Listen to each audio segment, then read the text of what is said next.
വിനോദ്, നാളെ മുൻകൂർ ജാമ്യാപേക്ഷ പരിഗണിക്കുന്നതിന് മുൻപ് രാഹുൽ മാങ്കൂട്ടത്തെ അറസ്റ്റ് ചെയ്യാൻ പോലീസ് ഊർജിത ശ്രമം നടത്തുന്നുണ്ട്.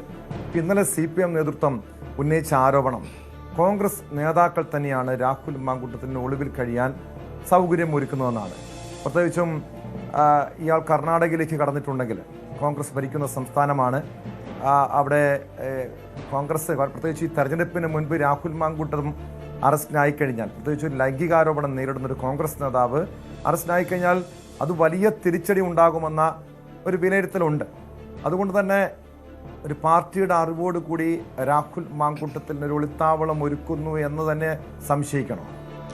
ടോം, തീർച്ചയായിട്ടും ഈ കേസിൻ്റെ തുടക്കം മുതൽ തന്നെ രാഹുലിനെ അനുകൂലിക്കുന്ന വലിയൊരു വിഭാഗമുണ്ട്. അതിൽ വ്യത്യസ്തമായ നിലപാട് തുടക്കം മുതലെടുത്ത 3 നേതാക്കൾ VD സതീശൻ, രമേശ് ചെന്നിത്തല, K മുരളീധരൻ, ഈ 3 പേരുമാണ് ഈ കേസിൻ്റെ തുടക്ക സമയം മുതൽ തന്നെ അതിന് ഈ പെൺകുട്ടിക്ക് ഒരു നീതി ലഭിക്കുന്ന തരത്തിൽ, അല്ലെങ്കിൽ ഈ കാര്യങ്ങൾ സത്യമാണെന്ന ബോധ്യത്തിൻ്റെ അടിസ്ഥാനത്തിൽ ശക്തമായ നിലപാട് സ്വീകരിച്ചത്.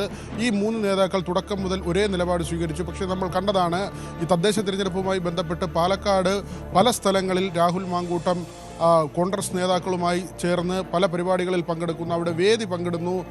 സംസ്ഥാന സർക്കാരിൻ്റെ തന്നെ പരിപാടിയിൽ പങ്കെടുക്കുന്നു. വിദ്യാഭ്യാസ മന്ത്രി V ശിവൻകുട്ടിയുമായി അദ്ദേഹം വേദി പങ്കിട്ടു. അവിടെയൊക്കെ തന്നെ വളരെ ഊഷ്മളമായി തന്നെയാണ് LDFിലെയും UDFിലെയും ഒക്കെ തന്നെ പല നേതാക്കളും രാഹുൽ മാങ്കൂട്ടത്തോട് പ്രതികരിച്ചത്. പക്ഷേ ഈ പരാതി വരികയും കേസ് കൂടുതൽ ബലക്കുകയും ചെയ്തതോടുകൂടിയാണ് ഇപ്പോൾ ഒരു വിഭാഗം നേതാക്കൾ അതിൽ തന്നെ പിന്നാക്കം പോകുന്ന ഒരു നിലയുള്ളത്. കാരണം സോഷ്യൽ മീഡിയയിലൂടെ ഈ യുവതിയെ അപമാനിച്ച ദീപ എന്ന വ്യക്തി ഉൾപ്പെടെയുള്ളവർ വിദേശത്തേക്ക് കടന്നു എന്ന വിവരമാണ് ഇപ്പോൾ പുറത്തു വരുന്നത്. മാത്രമല്ല, രാഹുൽ മാങ്കൂട്ടം നേരത്തെ വ്യാജ തിരിച്ചറിയൽ കാർഡുമായി ബന്ധപ്പെട്ട് പോലീസിൻ്റെ പിടിയിലാകുമ്പോൾ ഒരു വീര പരിവേഷമായിരുന്നു. വീട് വളഞ്ഞ് പോലീസ് പിടികൂടി, എന്തിനാണ് വിളിച്ചാലെത്തുന്ന ഒരു നേതാവിനെ ഇങ്ങനെ വീട് വളഞ്ഞൊക്കെ പോലീസ് പിടികൂടുന്നതെന്ന അടക്കമുള്ള ചോദ്യങ്ങൾ ആ സമയത്ത് ഉയർന്നു വന്നിരുന്നു. പിന്നീട് ജാമ്യം കിട്ടുമ്പോൾ വലിയ വരവേൽപ്പാണ് കോൺഗ്രസ് പ്രവർത്തകരുടെ, യൂത്ത് കോൺഗ്രസ് പ്രവർത്തകരുടെ ഭാഗത്തു നിന്നൊക്കെ രാഹുലിന് ലഭിച്ചത്.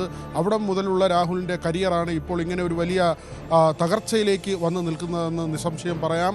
മാത്രമല്ല, രാഹുൽ മാങ്കൂട്ടം ഇപ്പോൾ നെട്ടോട്ടമോടുന്നു. ആ രാജകീയ പരിവേഷത്തിൽ നിന്നൊക്കെ മാറി ഈ കേസ് കൂടുതൽ ഗൗരവത്തിലൂടെ പോകുമ്പോൾ രാഹുൽ ഈശ്വർ പോലും റിമാൻഡിലാകുന്ന നിലയാണ്.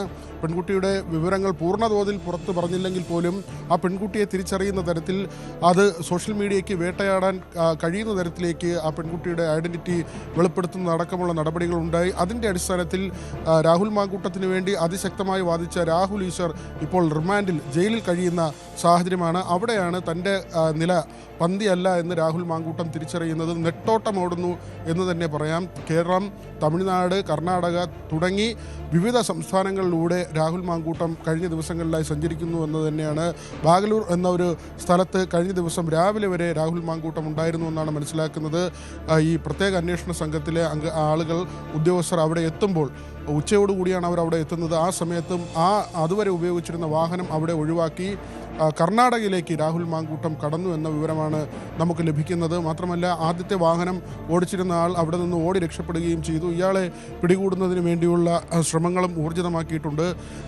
തമിഴ്നാട് കർണാടക അതിർത്തി എന്ന് പറയുമ്പോൾ അവിടെ മലയാളികളായ നിരവധി ആളുകൾക്ക് തോട്ടവും ഫാം ഹൗസും ഒക്കെ ഉള്ള പ്രദേശമാണ്. അതുകൊണ്ട് തന്നെ ഏതെങ്കിലും ഹോട്ടലുകളിലൊക്കെ താമസിച്ചാൽ അത് സുരക്ഷിതമല്ല എന്ന തിരിച്ചറിവിൽ ഇങ്ങനെയുള്ള കേന്ദ്രങ്ങളിൽ രാഹുൽ മാങ്കൂട്ടം താമസിക്കാനുള്ള ഇടയുണ്ട് എന്ന വിലയിരുത്തൽ. നാളെയാണ് മുൻകൂർ ജാമ്യാപേക്ഷ കോടതി പരിഗണിക്കുന്നത്. അതുവരെ പിടികൊടുക്കാതിരിക്കുക എന്നത് തന്നെയാണ് വളരെ പ്രധാനപ്പെട്ട കാര്യം. ലുക്കൌട്ട് നോട്ടീസ് നേരത്തെ അന്വേഷണ സംഘം പുറത്തിറക്കിയിരുന്നു. വിദേശത്തേക്ക് കടക്കാതിരിക്കുന്നതിന് വേണ്ടിയുള്ള ചില നീക്കമാണ് നടത്തിയത്.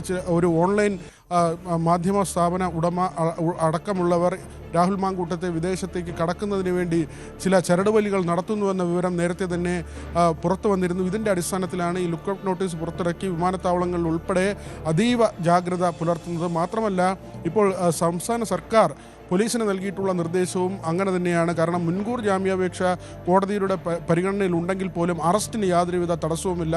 നിയമപരമായി അങ്ങനെ ഒരു തടസ്സമില്ല. കോടതിയുടെ മുമ്പിൽ മുൻകൂർ ജാമ്യാപേക്ഷ ഉണ്ടെങ്കിലും അറസ്റ്റ് നടത്താവുന്ന സാഹചര്യം തന്നെയാണ്. നിയമപരമായി അത് നടക്കുന്ന കാര്യവുമാണ്. അതുകൊണ്ട് തന്നെ രാഹുൽ മാങ്കൂട്ടത്തെ പിടികൂടുക, അതുകൊണ്ട് തന്നെയാണ് വിനോദ് സൂചിപ്പിച്ചതുപോലെ അതിവേഗത്തിലുള്ള നീക്കം പോലീസിന്റെ ഭാഗത്തുനിന്നുണ്ടാകുന്നത്. ഈ മണിക്കൂറുകൾ രാഹുൽ മാങ്കൂട്ടത്തിനെ സംബന്ധിച്ച് അതിനിർണായകമാണ്. കാരണം പോലീസ് ഇയാൾ ഉള്ള സ്ഥലങ്ങൾ ഒരുപക്ഷെ കൃത്യമായി നിരീക്ഷിക്കുന്നുണ്ട്. എന്തായാലും നാളെ മുൻകൂർ ജാമ്യാപേക്ഷ പരിഗണിക്കുന്നതിന് മുൻപ് രാഹുൽ മാങ്കൂട്ടത്തിലിനെ പിടികൂടാൻ പോലീസിന് കഴിയുമോ എന്നാണ് ഏവരും ഉറ്റുനോക്കുന്നത്. എന്തായാലും ഡാൻ കുര്യനിലേക്ക് ഒരിക്കൽ കൂടി. ഡാൻ, രാഹുൽ മാങ്കൂട്ടത്തിലിൻ്റെ ഒരു വലിയ പ്രതീക്ഷ നാളെ മുൻകൂർ ജാമ്യാപേക്ഷ കോടതിയിലെത്തുമ്പോൾ, കോടതി പരിഗണിക്കുമ്പോൾ പല തെളിവുകളും, കാരണം സമാനമായ പല കേസുകളിലും ഇതുപോലെ വിവാഹിതരായിട്ടുള്ള യുവതികളെ വിവാഹ വാഗ്ദാനം നൽകി പീഡിപ്പിച്ചു വന്ന കേസുകളിലൊക്കെ പ്രതികൾക്ക് കോടതിയിൽ നിന്ന് ജാമ്യം ലഭിച്ച ചരിത്രമുണ്ട്, അല്ലെ? അത്തരം പല കേസുകളും നമുക്ക് മുന്നിലുണ്ട്. അതുകൊണ്ട് തന്നെ ഇത്തരം തെളിവുകൾ ഒന്നടങ്കം ഒരു കോടതിക്ക് മുൻപാകെ അണിനിരത്തി ഈ കേസിൽ നിന്നും രക്ഷപ്പെടാമെന്ന് രാഹുൽ മാങ്കൂട്ടം കരുതുന്നുണ്ട്. പക്ഷെ ഇവിടെ അത്ര നിസ്സാരമായിട്ടുള്ളൊരു കേസല്ല. ഒരു ലൈംഗിക ചൂഷണം മാത്രമല്ല, ഗർഭചിത്രം നടത്തുക, അതും നിർബന്ധിച്ച് ഭീഷണിപ്പെടുത്തി ഗർഭചിത്രം നടത്തുക. സ്വാഭാവികമായി കേസിൻ്റെ ഗൗരവം മാറും, സ്വഭാവം മാറും. അത് അത്ര എളുപ്പമായിരിക്കുമോ? നാളെ കോടതിയിൽ നിന്നും രാഹുൽ മാങ്കൂട്ടത്തെ സംബന്ധിച്ച് തെളിവുകളൊക്കെ എത്ര ഉണ്ടെങ്കിലും ഈ അതിജീവിക്കെതിരെ തെളിവുകൾ കോടതിയിൽ സമർപ്പിച്ചു എന്നൊക്കെ പറയുമ്പോഴും കേസിൻ്റെ ഗൗരവം കുറയുന്നില്ലല്ലോ. ഈ ആരോപണ വിധേയരായിട്ടുള്ള ആളുകളും അതോടൊപ്പം ആരോപണം ഉന്നയിച്ച ആളുകളും, ഈ രണ്ട് വിഭാഗങ്ങളും ഏത് തരത്തിലാണ് സമൂഹത്തിൽ ഇവരുടെ സ്വാധീനം എത്രയാണ്, അല്ലെങ്കിൽ അവർ ഏത് മേഖലയുമായി ബന്ധപ്പെട്ട് നിൽക്കുന്നവരാണ്, ഇതടക്കമുള്ള കാര്യങ്ങളൊക്കെ ഒരു കേസിൽ ജാമ്യം കൊടുക്കണോ വേണ്ടയോ എന്ന് തീരുമാനിക്കുന്നതിൽ നിർണായകമായിട്ടുള്ള കാര്യങ്ങളാണ്. അതിൽ ആരോപണ വിധേയനായിട്ടുള്ള രാഹുൽ മാങ്കൂട്ടത്തിൽ പാലക്കാട്ടെ MLA ആണ്. മാത്രമല്ല പ്രതിപക്ഷത്തെ, പ്രത്യേകിച്ച് കോൺഗ്രസിൻ്റെ ഭാഗമായി വളരെ ശക്തമായി മുൻനിരയിൽ ഉണ്ടായിരുന്ന ഒരു യുവ നേതാവ് കൂടിയാണ്. അങ്ങനെ ഒരാൾക്ക് സ്വാഭാവികമായി സമൂഹത്തിൽ പല തട്ടുകളിലുള്ള ഉന്നതരുമായിട്ടുള്ള ബന്ധങ്ങളുണ്ടാകും. അങ്ങനെ ഉന്നത ബന്ധങ്ങൾ ഉള്ള ആരോപണ വിധേയനായിട്ടുള്ള രാഹുൽ മാങ്കൂട്ടത്തിന് ജാമ്യം അനുവദിച്ചു കഴിഞ്ഞാൽ ഉണ്ടാകാനിടയുള്ള പ്രത്യാഘാതങ്ങൾ എന്തൊക്കെയായിരിക്കും എന്ന കാര്യമാകും പ്രോസിക്യൂഷൻ നാളെ പ്രിൻസിപ്പൽ സെഷൻസ് കോടതിയിൽ വാദിക്കാൻ പോകുന്നത്. അതിൽ ഏറ്റവും പ്രധാനപ്പെട്ട കാര്യം, ഒരുപക്ഷെ രാഹുലിനൊരു തിരിച്ചടി ഉണ്ടായാൽ അതിന് ഏറ്റവും പ്രധാന ഒരു കാരണമായി മാറാൻ പോകുന്നത് ഈ പരാതി നൽകിയതിന് പിന്നാലെ രാഹുലിനെ വെളുപ്പിക്കുന്നതിൻ്റെ ഭാഗമായി രാഹുൽ അനുകൂലികൾ സൈബർ ഇടങ്ങളിൽ ഇരയെ അധിക്ഷേപിച്ചുകൊണ്ടും അവരുടെ ചിത്രം പരസ്യമാക്കി സമൂഹ മാധ്യമങ്ങളിലൂടെ പ്രചരിപ്പിച്ചുകൊണ്ടും നടത്തിയ നീക്കം, അതിന് പിന്നിലെ സംഘടിത സ്വഭാവം, ആ കേസുമായി ബന്ധപ്പെട്ട് സൈബർ ക്രൈം പോലീസ് രജിസ്റ്റർ ചെയ്തിരിക്കുന്ന FIR, ആ FIR-ൽ മറ്റ് പ്രമുഖർ ഉൾപ്പെടെ രാഹുൽ ഈശ്വർ ഉൾപ്പെടെ പ്രതികളായിരിക്കുന്ന സാഹചര്യം, അതിൽ രാഹുൽ മാങ്കൂട്ടത്തുമായി ബന്ധപ്പെട്ട ആരോപണത്തിൽ രാഹുൽ മാങ്കൂട്ടം ഒളിവിൽ തുടരുമ്പോൾ തന്നെ രാഹുൽ ഈശ്വർ അകത്താകുന്ന ദാരുണമായൊരു സാഹചര്യം, ഇതടക്കം കോടതി പരിഗണിക്കും. മാത്രമല്ല ഇത് തമ്മിൽ ഒരു ബന്ധമുണ്ട്, ഈ രണ്ട് കേസുകൾ തമ്മിൽ ഒരു ബന്ധമുണ്ട്. അവിടെ തെളിവുകൾ നശിപ്പിക്കുന്നതിനായുള്ള ബോധപൂർവമായ നീക്കം ജാമ്യം നൽകിയാൽ പ്രതികളുടെ ഭാഗത്തുനിന്ന് ഉണ്ടാകുമെന്ന പ്രോസിക്യൂഷൻ ശക്തമായി കോടതിയിൽ വാദിക്കും. അതേസമയം രാഹുലിൻ്റെ അഭിഭാഷകൻ പ്രധാനമായി ഉന്നയിക്കാൻ പോകുന്ന കാര്യം, ഇതൊരു കൺസെൻറ്റോടെ നടന്ന റിലേഷനാണ്. അങ്ങനെ ഒരു റിലേഷൻ പെട്ടെന്നൊരു ഘട്ടത്തിൽ എങ്ങനെ ഒരു പീഡനമായി വ്യാഖ്യാനിക്കാൻ കഴിയും എന്നതായിരിക്കും അവിടെ കോടതിയുടെ മുന്നിൽ ഏറ്റവും പ്രധാനപ്പെട്ട ഒരു കാരണമായി മാറാൻ പോകുന്നത്. കോടതി കാണിക്കാൻ പോകുന്ന ഒരു പ്രധാനപ്പെട്ട വാദമുഖം, ഈ കേസിൻ്റെ ഗൗരവം വർദ്ധിപ്പിക്കുന്നത് ഗർഭചിത്രത്തിന് സമ്മർദ്ദം ചെലുത്തി എന്ന കാര്യമാണ്. രാഹുൽ മാങ്കൂട്ടത്തിൽ അദ്ദേഹത്തിൻ്റെ മുൻകൂർ ജാമ്യാപേക്ഷയിൽ പറഞ്ഞിരിക്കുന്നത് തൻ്റെ ഗർഭമല്ല ഇത് എന്നാണ്. അതായത് ഇരയുടെ ഭർത്താവിൽ നിന്നായിരിക്കാം അവർ ഗർഭം ധരിച്ചിരിക്കുന്നത്, തനിക്കതിൽ ഉത്തരവാദിത്തമില്ലെന്നാണ്. അപ്പോൾ കോടതിയുടെ മുമ്പിലുണ്ടാകുന്ന ചോദ്യം, പിന്നെ തൻ്റെ ഗർഭമല്ല എങ്കിൽ പിന്നെ എന്തിന് ആ ഗർഭം അലസിപ്പിക്കുന്നതിന്, ഗർഭചിത്രം നടത്തുന്നതിന് രാഹുൽ മാങ്കൂട്ടത്തിൽ സമ്മർദ്ദം ചെലുത്തി? അതിനുവേണ്ടി ആ ഗുളികകൾ സുഹൃത്തിൻ്റെ കൈവശം കൊടുത്തുവിട്ടു എന്നതായിരിക്കും. ഒരുപക്ഷെ അത് സംബന്ധിച്ച പ്രാഥമികമായ തെളിവുകൾ ശേഖരിച്ചതിൻ്റെ അടിസ്ഥാനത്തിൽ തന്നെയാണ് ജോബി ജോസഫ് എന്ന രാഹുൽ മാങ്കൂട്ടത്തിൻ്റെ സുഹൃത്തിനെ കൂടി ഈ കേസിൽ പ്രതി ചേർക്കുന്ന സാഹചര്യം ഉണ്ടായിരിക്കുന്നത്. മാത്രവുമല്ല രാഹുൽ മാങ്കൂട്ടം ഈ സുഹൃത്ത് മുഖേന എത്തിച്ച് നൽകിയ ഗുളിക കഴിച്ച് ഗുരുതര ആരോഗ്യ പ്രശ്നങ്ങൾ നേരിടേണ്ടി വന്ന യുവതി ചികിത്സ തേടിയ നഗരത്തിലെ ഡോക്ടർമാരുടെ മൊഴി ഈ കേസിൽ സുപ്രധാനമായി മാറുകയാണ്. അവർ നൽകിയിരിക്കുന്ന മൊഴി രേഖാമൂലം നാളെ പ്രോസിക്യൂഷൻ കോടതിയിൽ സമർപ്പിക്കും. അതുകൂടി പരിഗണിച്ചുകൊണ്ടായിരിക്കും കോടതിയുടെ ഭാഗത്തുനിന്ന് ഈ കാര്യത്തിൽ ഒരു തീരുമാനമുണ്ടാകുക.